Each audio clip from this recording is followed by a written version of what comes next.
저희 계약자 중에 60%가 80년 후반하고 90년 초반생들이에요. 최고 어린 사람이 98년생도 있어요. 근데 얘네 금수저 아니에요.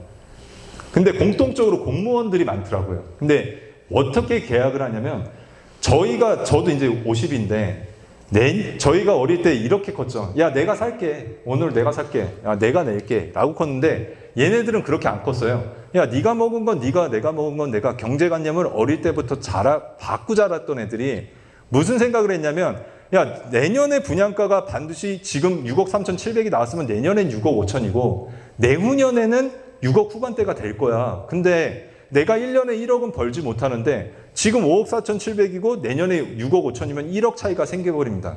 내가 급여소득자가 1년에 1억을 통장에 세이브시킬 수 있나요? 그걸 못 시켜요. 근데 나는 내년에 집 사야지? 그러면 1억이란 돈은 아무렇지 않나? 빚이니까? 어차피 본인이 갚아야 될 돈인데 얘네는 계약금 말고 없더라고요. 적금에 계약금이 있는데 공통적으로 결혼을 안 했는데 결혼 계획은 있어요. 내년, 내후년에 내가 결혼했을 때 집이 필요한데 그때로 내가 밀어서 집을 살라 그러면 1억을 더 주고 사야 되니 내가 25년도 분양가에 계약금으로 지고 있겠다. 왜? 내일 입주할 거 아니잖아요. 2년 뒤에 입주할 거니까 지금 그 계약금으로 내가 이 집을 지고 가겠다고 생각을 하는 거죠. 2년 동안 판단을 할 수 있죠. 2년 뒤에 결혼을 하겠다 그랬는데 결혼이라는 게 뭐 혼자 하는 거 아니니까 미뤄질 수도 있고 안 할 수도 있는데 그렇게 되면은 나 혼자서 저 집값 어떻게 감당하지? 아니죠. 제가 아까 뭐라 그랬냐면 학군이 모여있는 지역에 전세 물건이 부족해요. 다 연세로 돌려버리니까. 그러면 내가 계약금을 지고 사서 이거를 전세로 놨을 때 얼마를 받을 수 있냐?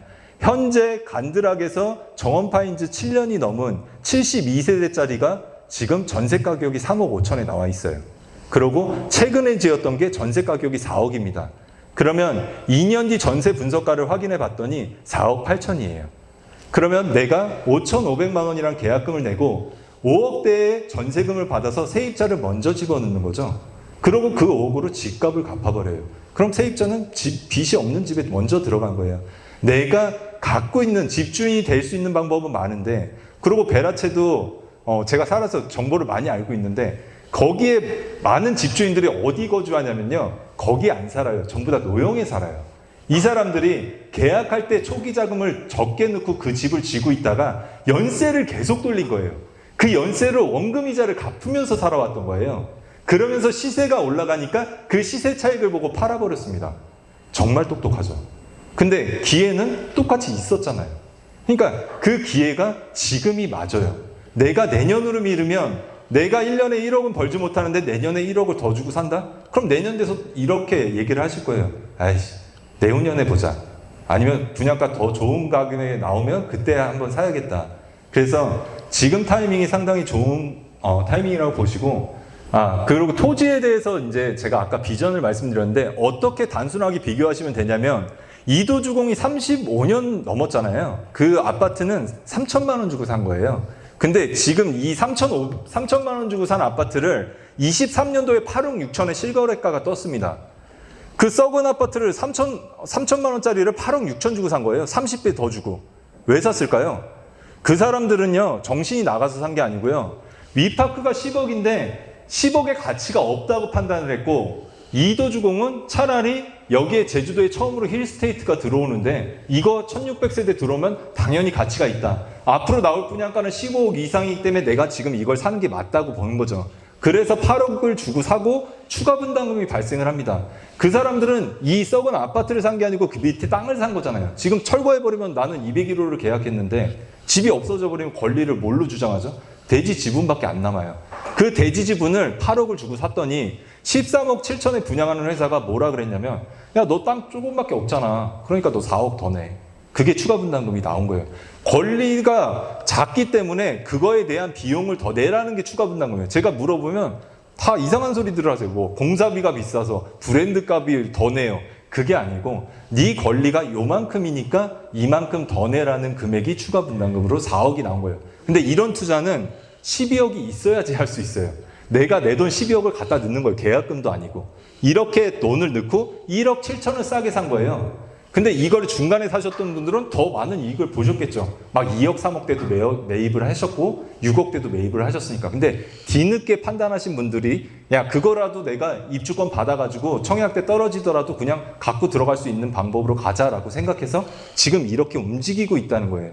그러면 저 사람들이 정신이 나간 게 아니고 앞으로 나올 분양가까지 예상을 하는 거죠. 지금 여기 계신 분들이 그런 판단을 해주셔야 될 분들이라고 저는 봐요.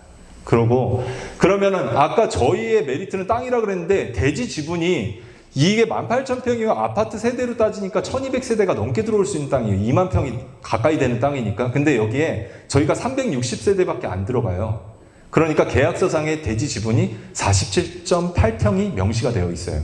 그러니까 얘는 11평 받아가지고 4억을 더 냈는데 여기는 47.8평을 갖고 있는데 재건축이 되면 그거에 대한 메리트가 얼마일까? 내가 자연녹지대에 샀는데 내가 10년을 살았는데 얘가 이 종류로 전환이 됐어. 그럼 땅값이 평당 2,000원의 감정평가를 받을 수 있는 지역이라고 했는데 그럼 땅값 단순 계산으로 9억이 나오잖아요.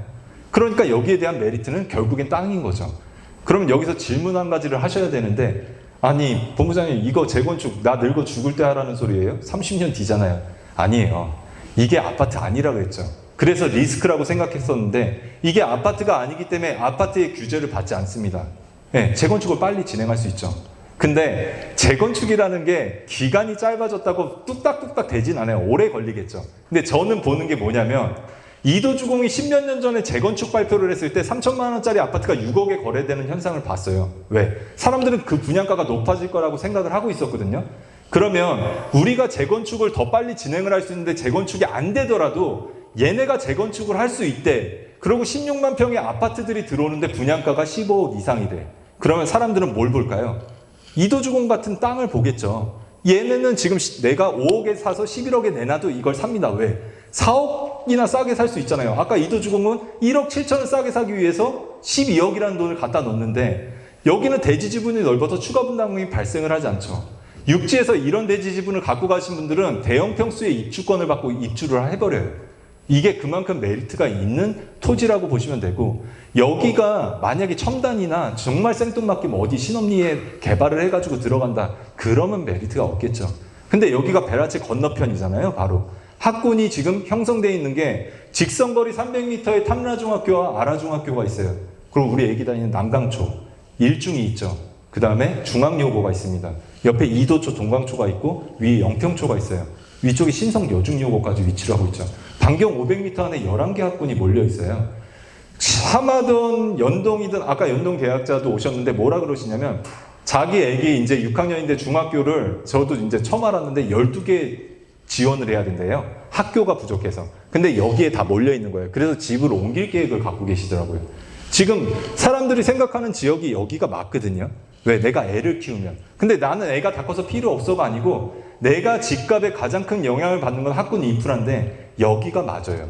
이도이동, 일도동, 아라동, 영평동 여기가 맞아요. 지금 이쪽에 다 집중이 되어 있기 때문에 그거에 대한 메리트는 내가 보유기간 지나서 매매를 하더라도 여기가 재가가치를 받을 수 있겠다. 내가 계약금 적금에 넣어놔봤자 2년 뒤에 이자 한 500만 원 나오나요? 안 나와요. 왜? 금리가 없잖아요. 근데 은행은 그 돈 잘 굴려서 지들 성과급 잔치를 하는데 우리한테 금리가 없다는 이유로 이자를 주지 않죠. 그러면 은행 배불려 줄 필요 없이 적금에 넣어놓는 거는 올바른 투자 방법이 아니라고 생각을 합니다. 그럼 주식, 리스크가 따라와요. 그러면은 주식도 힘들어. 그럼 코인 끝났잖아요. 자, 코인 정점 저는 찍었다고 봐요. 그러면 내가 그 돈을 내 미래를 위해서 집을 사는데 여기에다가 계약금을 넣는다. 어차피 2년 동안 생각할 시간이 있다고 판단을 하면 그거보다 더한 메리트는 없다고 봅니다. 이거를 자꾸 갖다가 여기다 대요. 근데 일일이 이런 사람들한테 설명할 필요가 있나요?